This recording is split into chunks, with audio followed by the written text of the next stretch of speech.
آمنہ صاحبہ، یہ تیمور صاحب کی گفتگو آپ نے سنی. ماضی میں اب چونکہ وہ ہمارے پہ انہوں نے تھوڑی سی ذمہ داری ڈالی ہے تو میں اس کا استعمال کرتے ہوئے میں یہ کہہ سکتا ہوں کہ ماضی میں ہم عمر تا بندیال صاحب کے اوپر بھی تنقید کرتے تھے اس بات کے اوپر کہ کیا وجہ ہے ہر جگہ ہمیں جسٹس منیب نظر آتے ہیں، جسٹس اعجاز الاحسن نظر آتے ہیں، سیم فیسز. اور جس طرح تھوڑی دیر پہلے جھگڑا صاحب نے جو ہے ایکچولی پریڈکٹ کر دیا کہ میں آپ کو ابھی سے بتا رہا ہوں کہ یہ فیصلہ 5-0 سے آئے گا. آئی ڈونٹ نو، وہ اپنی انالیسز ہیں ان کے.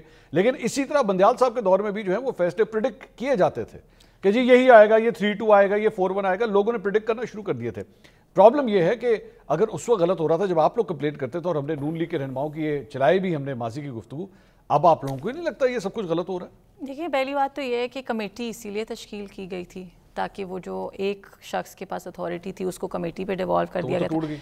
اب وہ کمیٹی کیوں ٹوٹی وہ آپ بھی جانتے ہیں کہ اس میں کوئی گورنمنٹ کا یا کسی کا اگر ایک جج اویلیبل نہیں ہے تو اس کا کوئی میکنزم تو بنانا ہے نا. We can't do that. یہ تو obstruction آف جسٹس والی بات ہے کہ پھر اس کا مطلب ہے کوئی ہیئرنگز ہی نہیں ہوں گی، کوئی کام آگے نہیں چلے گا اور ہم بیٹھے رہیں گے انتظار میں کہ ایک جج صاحب جب اویلیبل ہوں گے تھرڈ جج تو پھر تبھی کوئی کیس فکس ہوگا. تو اس کا ایک میکنزم نکالا گیا جو اس کو بہتری. وہ اس میں بھی اگر دیکھیں تو کمیٹی میں بھی تو 2-1 کا وہ ہے نا، 2 ججز تو ابھی بھی سینئر موسٹ ہیں اور تھرڈ کی آپ نے اتھارٹی دی ہے چیف جسٹس کو کہ وہ کر سکیں.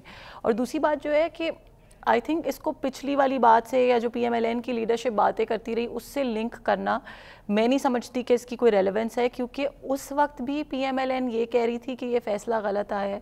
It's about protecting the law, it's about protecting the constitution. اس کا میرا نہیں خیال کہ کوئی کسی جج کے ساتھ کوئی پرسنل فیور یا پرسنل وہ لینے سے کوئی تعلق ہے. بات یہ ہے کہ اس وقت بھی فیصلے کے بارے میں بات ہو رہی تھی کہ فیصلہ انکانسٹیٹیوشن، اسی لیے مانگتے تھے کہ ہمیں پتا تھا کہ کس قسم کا فیصلہ آ رہا ہے. آج جو میں آپ کو بتاتی ہوں آج کی جو سپریم کورٹ کی جو سچویشن ہے، جو آپ نے دیکھے جو ججز کے لیٹرز، آج بھی آپ نے دیکھا کہ چیف صاحب نے بھی بتایا کہ انہوں نے 2 دفعہ پیغام بھجوایا جسٹس منصور علی شاہ کو اور ججز کو کہ وہ آئیں، انہوں نے نہیں جوائن کیا. تو اب زبردستی تو سپریم کورٹ کے ججز کے ساتھ نہ حکومت کر سکتی ہے نہ چیف جسٹس کر سکتی ہے، بیکاز آل ججز آر ایکولی ریسپیکٹیبل.